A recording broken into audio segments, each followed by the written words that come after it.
നേപ്പാളിൽ നിന്ന് ആദർശാണ്. അപ്പം ഇന്ന് നമ്മുടെ പരിപാടി നേപ്പാളികളുടെ പ്രിയപ്പെട്ട സാധനം, നേപ്പാളികളുടെ ലൈഫ് സ്റ്റൈലിൻ്റെ ഭാഗമാണ് ഈ വൈ വൈ എന്ന് പറയുന്ന ഈ ഒരു ഐറ്റം. ഇതൊരു നൂഡിൽസ് പോലെയൊക്കെ തന്നെയുള്ളൊരു സംഭവമാണ് കേട്ടോ. ബട്ട് ഇത് ഇവർ കുക്ക് ചെയ്യാതെയാണ് നമ്മൾ ഇത് കഴിക്കുന്നത്. കുക്ക് ചെയ്യേണ്ട ആവശ്യമില്ല, സംഭവം അടിപൊളിയാണ് കേട്ടോ. അപ്പം ഞങ്ങളും ട്രൈ ചെയ്തത്. ഇതിൻ്റെ ഉള്ളിൽ രണ്ടുമൂന്ന് മസാലയൊക്കെ ഉണ്ട് കേട്ടോ. അപ്പോൾ അതുകൊണ്ട് പിന്നെ സംഭവം നമുക്കിതിങ്ങനെ ക്രഷ് ചെയ്യണം. പൊട്ടിച്ച് കഴിഞ്ഞാൽ ഇതങ്ങോട്ട് ക്രഷ് ചെയ്യുക. ക്രഷ് ചെയ്ത് കഴിഞ്ഞ് ഓരോ മസാല ആദ്യം അതിനകത്ത് ചില്ലി ഫ്ലേക്സ് ഉണ്ട്.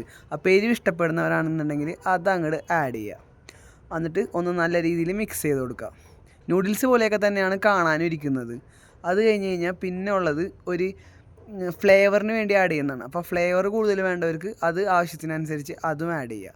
നമ്മളിത് രണ്ടും ഫുൾ അങ്ങോട്ട് ആഡ് ചെയ്തിട്ടാണ്. പിന്നെ ഇനി വന്നത് ഒരു ഒനിയൻ ഓയിലാണ്. അതും വേണ്ടതനുസരിച്ച് അതും ആഡ് ചെയ്ത് കൊടുക്കുക. എന്നിട്ട് വീണ്ടും അത് അങ്ങോട്ട് മിക്സ് ചെയ്ത് കൊടുക്കുക. നമ്മുടെ മിക്സിങ് എങ്ങനെയാണ് അതനുസരിച്ചിരിക്കും സംഭവത്തിൻ്റെ ടേസ്റ്റും കാര്യങ്ങളൊക്കെ. അപ്പോൾ നമ്മുടെ വില്ലി കൂടെ നല്ല കിടിലനായിട്ട് മിക്സ് ചെയ്യുന്നുണ്ട് കേട്ടോ.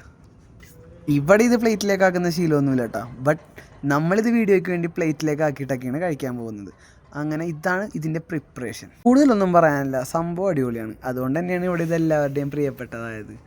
പിന്നെ എന്താണെന്ന് വെച്ച് കഴിഞ്ഞാൽ ഇതിവിടെ രാവിലെ ആളുകൾ വെറും ചൂടുവെള്ളം ഒഴിച്ചിട്ട് അങ്ങനെയും ചൗ എന്നൊക്കെ പറഞ്ഞ് കോരി കഴിക്കുന്നതും കാണാറുണ്ട്. ഇത് ഞാൻ കേരളത്തിൽ കണ്ടിട്ടില്ല കേട്ടോ. പക്ഷേ ഇന്ത്യയുടെ പല ഭാഗത്തും ഇത് അവൈലബിൾ ആണ്. എനിക്ക് ഭയങ്കര ഇഷ്ടമായി, നിങ്ങളും ട്രൈ ചെയ്ത് നോക്ക്. ഓൺലൈനിൽ ഇത് അവൈലബിൾ ആണ് കേട്ടോ. ഇത് നല്ലതാണോ എന്ന് അറിയാൻ പാടില്ല, പക്ഷേ ഇത് നേപ്പാളിലെ ലൈഫ് സ്റ്റൈലിൻ്റെ ഒരു ഭാഗമാണ് ഇപ്പോഴത്തെ. അപ്പോൾ പുതിയ രുചികളും സ്ഥലങ്ങളും തേടിയിട്ടുള്ള നമ്മുടെ യാത്ര തുടരുകയാണ്. എല്ലാവരും കൂടെ നിൽക്കാൻ സപ്പോർട്ട് ചെയ്യുക. Okay, by.